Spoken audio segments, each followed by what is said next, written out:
APJ Abdul Kalam sir कहते हैं कि मेहनत इतनी खामोशी से करो कि सफलता एक दिन शोर मचा दे। इंडिया को न्यूक्लियर पावर बनाने में अगर किसी का रोल है तो वो इंडिया के 11वें president doctor APJ Abdul Kalam का है, जो the missile man of India के नाम से भी जाने जाते हैं। गरीब और अनपढ़ परिवार में पैदा होना किसी को महान बनने से रोक नहीं सकता। यह हमें doctor APJ Abdul Kalam sir से सीखने को मिलता है और इसी के साथ उनकी लाइफ स्टोरी से हमें बहुत कुछ सीखने को मिलता है, जैसे सिंप्लिसिटी, हार्ड वर्क, देश प्रेम, शांत स्वभाव। Doctor APJ Abdul Kalam sir एक महान व्यक्ति होने के साथ ही साथ देश के सबसे दयालु प्रेसिडेंट थे, क्योंकि उन्होंने कभी भी अपने पद का 1% फायदा नहीं उठाया और अपनी पूरी जिंदगी देश को मजबूत बनाने में दे दी। कलाम सर जितनी पावरफुल और आक्रामक मिसाइल बनाए, वे खुद पर्सनली बहुत शांत और सरल स्वभाव के इंसान थे। Doctor APJ Abdul Kalam sir का जन्म बहुत ही गरीब परिवार में हुआ, जहां 5 भाई बहन में से एक कलाम सर भी थे।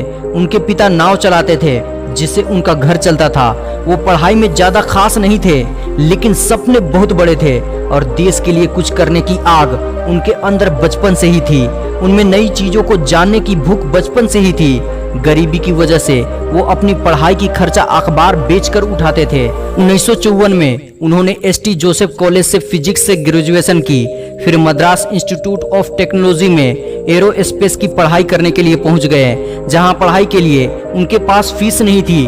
तब उन्हें स्कॉलरशिप के लिए कॉलेज से एक प्रोजेक्ट दिया गया, लेकिन किसी रीजन की वजह से वो पूरा नहीं कर सके। लेकिन कलाम सर की जरूरत और उनके फाइटर जेट को लेकर इंटरेस्ट को देखते हुए प्रोफेसर ने उन्हें 3 दिन की एक्स्ट्रा टाइम दिया, जिसे उन्होंने 3 दिनों की दिन रात की मेहनत से पूरा कर दिया। वो कहते हैं ना कि जिसे कुछ करने की भूख होती है वो कुछ भी कर सकता है। 1960 में उन्होंने वहां से इंजीनियरिंग पूरी की। उनकी लाइफ के हर मोड़ पर मुश्किलें थी, जिसे उन्होंने डेडिकेशन और मेहनत से हल किया। उसके बाद उन्हें हिंदुस्तान एरोनॉटिक्स लिमिटेड में नौकरी मिल गई। कुछ टाइम नौकरी करने के बाद वो पायलट बनने की चाहत लिए देहरादून चले गए, जहां 22 लोगों में से सिर्फ 8 लोगों को चुना गया था और कलाम सर 9वें नंबर पर थे। फिर वो दिल्ली चले गए, जहां वो डीआरडीओ में साइंटिस्ट की पोजीशन पर जुड़े और हेलीकॉप्टर्स डिजाइनिंग का काम किया। 1969 में उन्हें वहां से इसरो भेज दिया गया, जहां वो प्रोजेक्ट डायरेक्टर के पद पर रहे।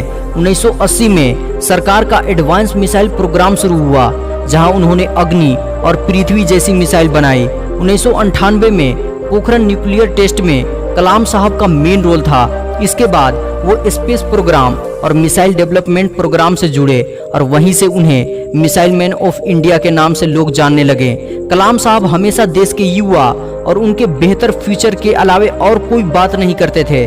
आज वे हमारे बीच नहीं है, लेकिन उनके लाइफ से देश के युवा बहुत कुछ सीख सकते हैं। सफल जीवन बनाने के लिए कलाम सर ने 4 रूल्स बताए हैं, जिसे अगर कोई इसे समझकर फॉलो करेगा तो समझो उसका जीवन सफल है, क्योंकि जितने भी लोग इस रूल्स को फॉलो किए हैं वो सफलता भरी जिंदगी गुजार रहे हैं। Number 1, great aim. Great aim. I will have great aim. I will have great aim. I will I will continuously acquire knowledge. continuously acquire knowledge. Oh, I will do hard work. I will do hard work. I will persevere I will persevere and succeed. and succeed. Okay, that's the mantra. Thank you, sir. Thank you so much.